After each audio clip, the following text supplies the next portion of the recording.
स्वागत है आप सभी का हमारे चैनल एजुकेशनल रिसर्च पर। और आज हम क्लास 9 सामाजिक विज्ञान आंसर की आप लोग को बताने जा रहे हैं। तो जल्दी से आप लोग हमें बताइए कि क्या रहा आप लोग का फाइनल स्कोर। तो प्रश्न संख्या 1 क्या पूछा गया है कि फ्रांसीसी क्रांति कब हुई। बड़ा अच्छा प्रश्न है। और तो फ्रांसीसी क्रांति कब हुआ? 14 जुलाई 1789 को, यानी कि ऑप्शन नंबर 20 का सही हो जाएगा। इसी तरह प्रश्न संख्या 2 क्या पूछा गया है। काफ़ी आसान सवाल आया है और जो भी पढ़ाए थे सभी प्रश्न पूछे गए हैं। क्रांति के समय फ्रांस का शासक था। तो क्रांति के समय फ्रांस का शासक था लुई 16वां, यानी कि ऑप्शन नंबर ए हमारा करेक्ट आंसर होगा। प्रश्न संख्या नेक्स्ट कह रहा है, प्रश्न संख्या 3 कह रहा है टाइद क्या था। तो टाइद क्या था? टाइद जो था चर्च द्वारा लगाया गया एक कर था, यानी कि ऑप्शन नंबर ए इसका करेक्ट आंसर होगा। अब हम प्रश्न संख्या 4 को देखेंगे। प्रश्न संख्या 4 का पूछा गया है कि द स्पिरिट ऑफ लॉज लिखा है, यानी कि द स्पिरिट ऑफ लॉज नामक पुस्तक किसने लिखा है। तो मोंटेस्क्यू ने। ऑप्शन नंबर डी इसका करेक्ट आंसर होगा। जितना जल्दी हो सके लाइक सब्सक्राइब शेयर करते जाए ताकि सभी बच्चों तक वीडियो पहुंच सके। किसका विचार था कि औद्योगिक समाज पूंजीवादी समाज है।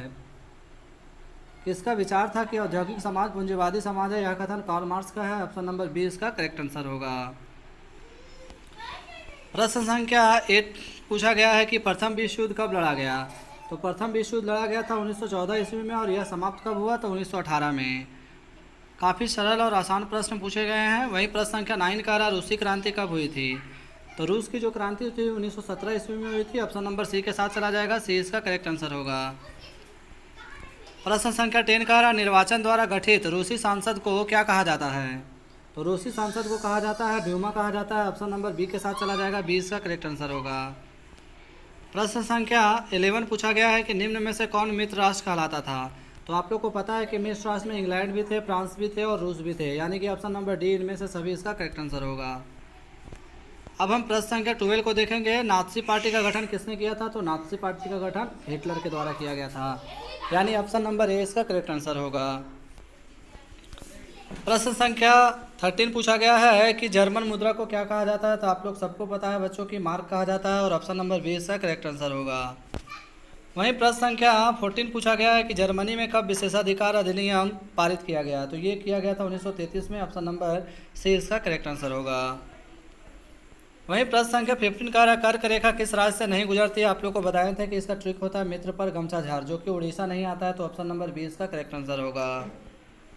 अब हम नेक्स्ट प्रश्न को देखेंगे। नेक्स्ट प्रश्न कह रहा है कि भारत का सबसे पूर्वी देशांतर कौन सा है। तो भारत का सबसे पूर्वी देशांतर 25 डिग्री 97 डिग्री 25 पूर्व होगा, यानी ऑप्शन नंबर ए इसका करेक्ट होगा। प्रश्न संख्या 17 पूछा गया है कि पूर्वी घाट का सर्वोच्च शिखर है। तो पूर्वी घाट का सर्वोच्च शिखर महेंद्रगिरी होगा। ऑप्शन नंबर बी के साथ चला जाएंगे। बी इसका करेक्ट आंसर हो जाएगा। वहीं प्रश्न संख्या 18 हमारा पूछा गया है कि निम्न में से लवणीय जल वाला झील है। तो लवणीय जल वाला झील जो है वो है सांभर झील है, जबकि डल झील जो है वो मीठा जल वाला है। प्रश्न संख्या 19 पूछा गया है कि निम्न में से कौन सी नदी भ्रंश घाटी से होकर बहती है। तो वो नदी कौन सी है। तो वो नदी है, यहाँ पे नर्मदा भी दिया गया, तापी भी दिया गया, लेकिन हम लोग चलेंगे नर्मदा के साथ। ऑप्शन नंबर सी इसका करेक्ट होगा। वैसे इसका डी भी हो सकता है।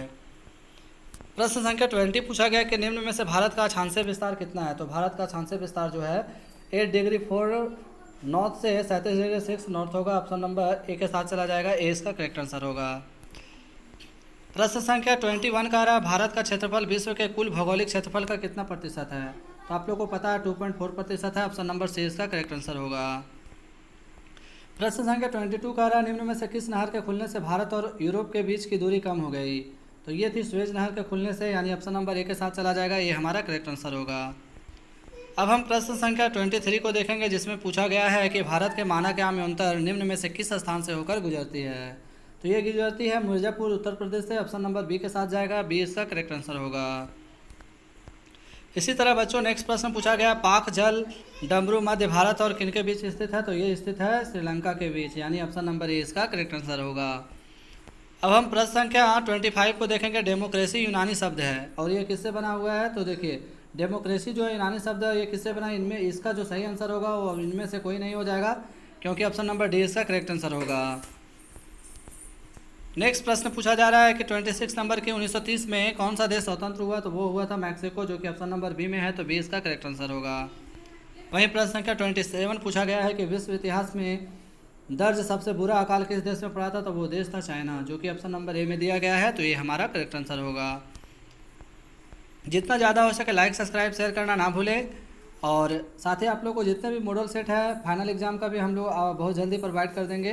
वहीं चीनी सांसद का नाम यहाँ पे पूछा गया है, चीनी संसद का नाम, तो चीनी संसद का नाम राष्ट्रीय जन सम्मेलन। इसके अलावा भी आप लोग देख सकते हैं इस क्वेश्चन पर कन्फ्यूजन है क्योंकि इसका आंसर तो इसमें दिया नहीं है, बट अभी हम प्लस प्लस में रखे हुए हैं, आप लोग देख सकते हैं। वहीं नेक्स्ट कह रहा है कि चीन की सांसद हेतु नियमित रूप से कितने वर्षों में चुनाव होता है, तो ये होता है 5 वर्ष में। ऑप्शन नंबर बी के साथ चला जाएगा। प्रश्न संख्या 30 कह रहा है अफ्रीकी देश जिम्बाब्वे को अल्पसंख्यक यानी गोरों के शासन से कब आज़ादी प्राप्त हुई, तो ये हुई थी 1980 के दशक में, यानी ऑप्शन नंबर सी इसका करेक्ट आंसर होगा। प्रश्न संख्या 31 पूछा जा रहा है लोकतंत्र की परिभाषा, यानी लोगों के लिए लोगों की और लोगों के द्वारा शासन ही लोकतंत्र है, किसका कथन है, तो यह कथन है अब्राहम लिंकन का। बड़ा अच्छा प्रश्न है और बार बार पूछे जाते हैं। प्रश्न संख्या 32 पूछा जा रहा है मैक्सिको में कितने वर्षों के बाद राष्ट्रपति चुनाव होता है, तो ये होता है 6 वर्षों के बाद। ऑप्शन नंबर सी इसका करेक्ट आंसर हो जाएगा। वहीं प्रश्न संख्या 33 कह रहा है जो इकोनॉमिक्स से प्रश्न है पालमपुर गांव में मुख्य क्रियाकलाप क्या है, तो ये था कृषि। ऑप्शन नंबर बी के साथ चला जाएगा। प्रश्न संख्या नेक्स्ट कह रहा है 34 की पालमपुर में विभिन्न जातियों के कितने परिवार रहते थे, तो ये रहते थे 450 परिवार। ऑप्शन नंबर बी इसका करेक्ट आंसर होगा। नेक्स्ट है 35 नंबर प्रश्न पूछा जा रहा है कि पालमपुर में कितने प्राथमिक विद्यालय है, तो आप लोग को पहले भी बताए थे कि 2 है, यानी ऑप्शन नंबर 20 का करेक्ट आंसर होगा। प्रश्न संख्या 36 कह रहा है पालमपुर गांव में कितने प्रतिशत लोग गैर कृषि कार्यों में लगे हुए हैं, तो ये लगे हुए कितने में 25, यानी ऑप्शन नंबर सी इसका करेक्ट आंसर होगा। अब हम 38 प्रश्न को देखेंगे। 37 नंबर प्रश्न पूछा जा रहा है उत्पादन का मुख्य कारक कौन नहीं है, तो उत्पादन का मुख्य कारक नहीं पूछा गया, तो बाजार हमारा हो जाएगा। ऑप्शन नंबर डी के साथ चला जाएगा, यानी करेक्ट आंसर। वैसे मानव पूंजी को लगाया गया, आप लोग देख लीजिए एक बार और हमें बताइए कमेंट में आप लोग क्या लगा कर आए हैं। प्रश्न संख्या 38 कह रहा है भारत में आधुनिक कृषि सर्वप्रथम कहाँ आरंभ की गई थी, तो पंजाब, हरियाणा, पश्चिमी उत्तर प्रदेश, यानी ऑप्शन नंबर ए के साथ चला जाएगा। 39 नंबर प्रश्न पूछा गया HYV का क्या तात्पर्य है, तो आप लोग को बता दिए थे कि अधिक उत्पादन करने वाले बीज, हाइपर यील्डिंग वेराइटीज़, जो कि 1960 के दशक में गेहूं और चावल में वृद्धि हुआ था, खास करके पंजाब और हरियाणा में। और हमारा आखिरी प्रश्न है पालमपुर गांव में श्रम की व्यवस्था कहां से होती है, तो ये होती है छोटे किसान और भूमिहीन लोगों से, यानी कि ऑप्शन नंबर सी इसका करेक्ट आंसर होगा। तो इस तरह से महत्वपूर्ण 40 प्रश्नों को हमने हल किए हैं। आप लोग हमें बताइए कि क्या रहा आप लोग का फाइनल स्कोर। जय हिंद, जय भारत। नेक्स्ट वीडियो में हम और भी जो आंसर की बचे हुए हैं उसको सॉल्व करेंगे। धन्यवाद।